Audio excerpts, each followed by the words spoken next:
Dana Show. I always complain about Missouri politics, and then I look over at what Illinois has to deal with. Jerry Costello is exiting the 12th Congressional District, and you have Democrat Bill Enyart, and I'm not very familiar with the Democrat candidate. All I know is, Democrat, it seems to be Cook County Democrat versus, that's kind of like the cookie cutter of all Democrats in Illinois. Everyone takes their directives from Cook County, from the Chicago machine, and he's going up against Jason Plummer. And I happened to catch an article that was in the ridiculous paper that I don't ever read here, the Daily Paper in St. Louis. And I just happened to catch this article where the headline was, and it was almost kind of hysterical. I can't believe that this consists. I get, they're writing up there, they're on the political beat, and they have to cover every single thing that happens in every race that's in the metro area. But the headline was, Jason Plummer goes negative in a TV ad. And the whole article is about how he's just this rich kid just went negative on this poor Democrat candidate. Isn't that so sad? And I see this class warfare. They never mention the repeated class warfare attacks that are used against Plummer, because in the United States, it's almost criminal now to be successful and to know something about creating jobs and about creating a legacy for your children, because that's part of the American dream, but it's damn near criminal now.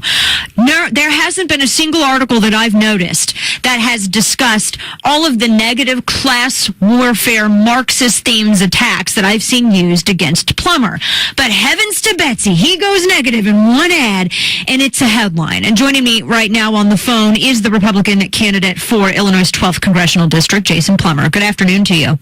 Hey, Dana. Thanks for having me on today. I appreciate it. Of course. This does that kind of surprise you? It's kind of a rhetorical question. Surely it can't, to see the class warfare Marxist attacks that are used in the presidential races and so on and so forth by Democrats against their opponents, used all the way even in Illinois' 12th Congressional District, used against you. Is that surprising to you at all?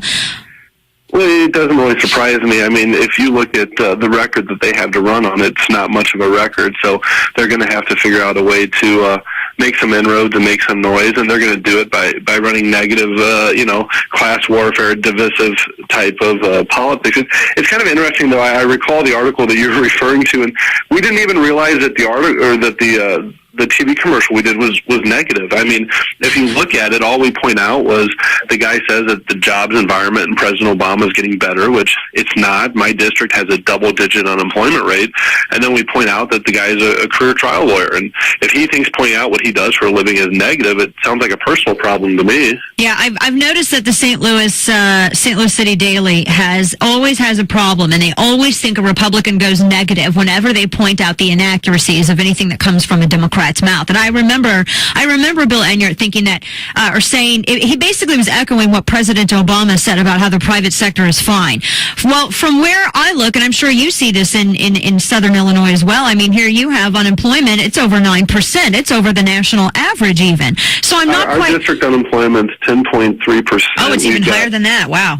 Yeah, the top 5 counties, the state of Illinois has 102 counties. The top 5 counties in the state in terms of the highest unemployment rates are in my congressional district. I mean, this is a district that's been completely devastated, and it's been devastated by public policy from Washington that Bill Enyart supports. I mean, if you look at the industry and the real economic drivers of my district, it's the coal industry, it's the oil gas industry, it's the manufacturing base. Pounded by the EPA. It's been pounded by, the regulatory actions in putting cap and trade into place. So, I mean, this is an area that's really struggling. Like I said, double-digit unemployment across the district. And, Bill Enyart's the one that said, hey, things are getting better under President Obama. Well, they're not. They're getting worse. And the really frightening number is if you look at each county in my district, the unemployment rate's gone up each month in a row since the spring. So things are actually getting worse. And, we pointed out, my opponent, like I said, if he thinks that was a negative commercial, I think he's not really ready for the ball game that we're playing here, because we're going to speak the truth to the voters, and the voters are responding to it. Right, exactly. Well, and voters can see that here you have a candidate who apparently is completely out of touch with the district that he's running to represent. And when you have, 10.3%, good grief, you can't say that things are going forward and getting back on track and the private sector's fine when you have 10.3% unemployment. And then we have, the BLS statistics that the deputy campaign manager for the Obama campaign wants to deny, showing that participation in the workforce is at an all-time low, which again, you can tell because this is really affecting your area.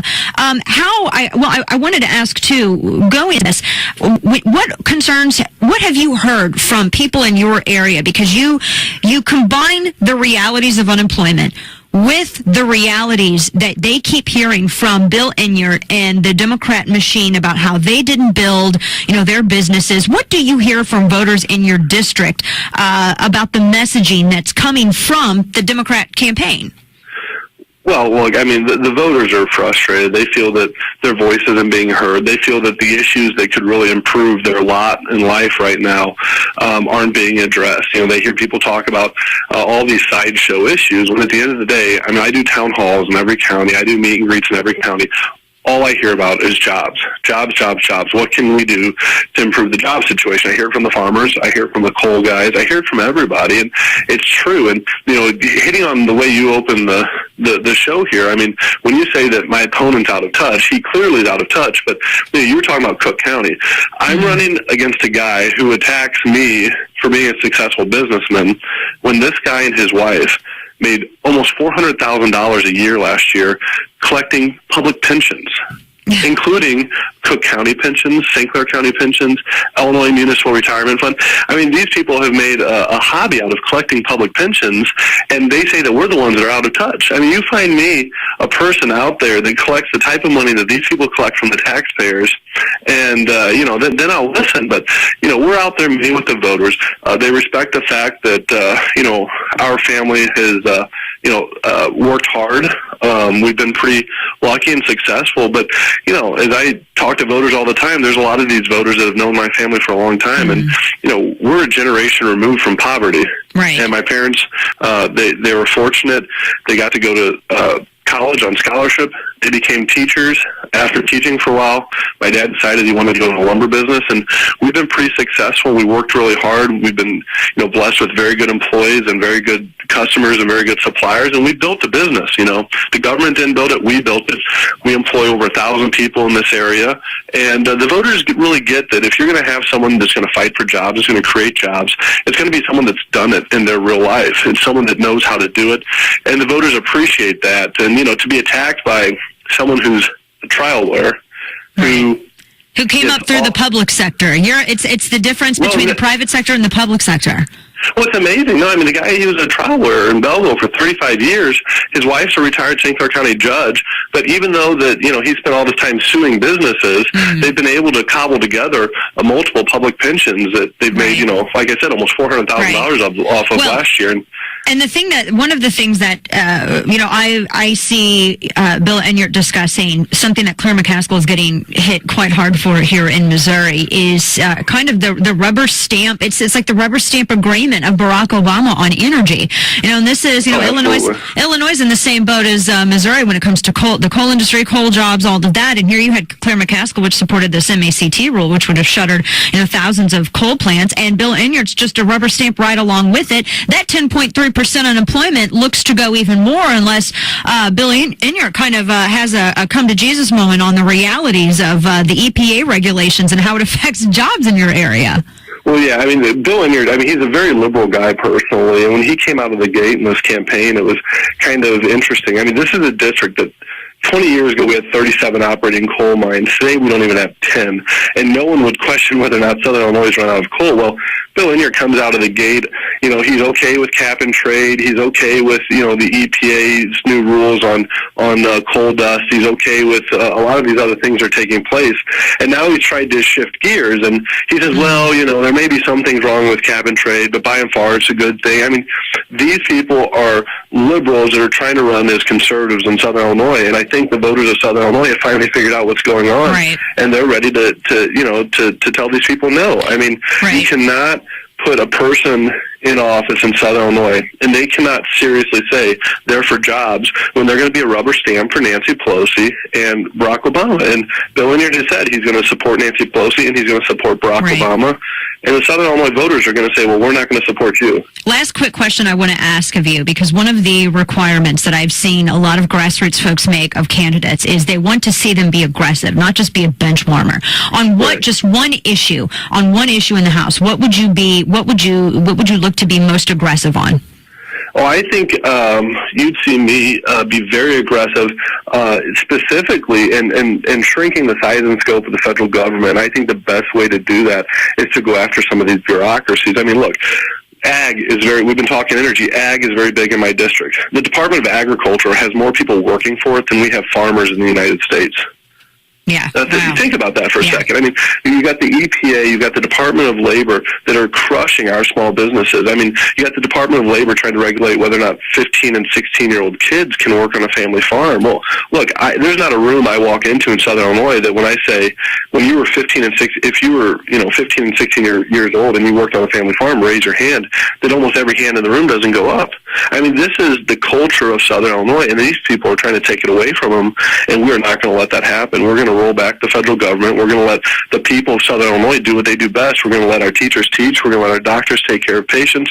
We're going to let our farmers farm. We're going to let our coal miners mine coal. But, this is a district that has never had a Republican congressman, and we're doing well in the polls. Our numbers are good. We're up, right now.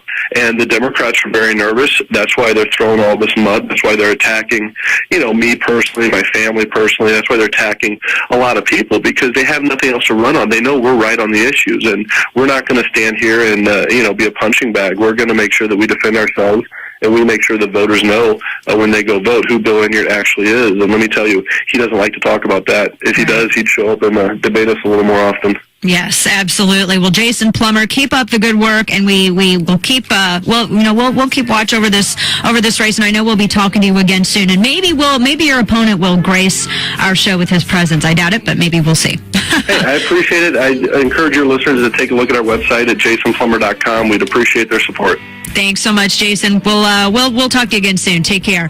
All right, folks, 866-455-9797. How St. Louis celebrated Labor Day when we return.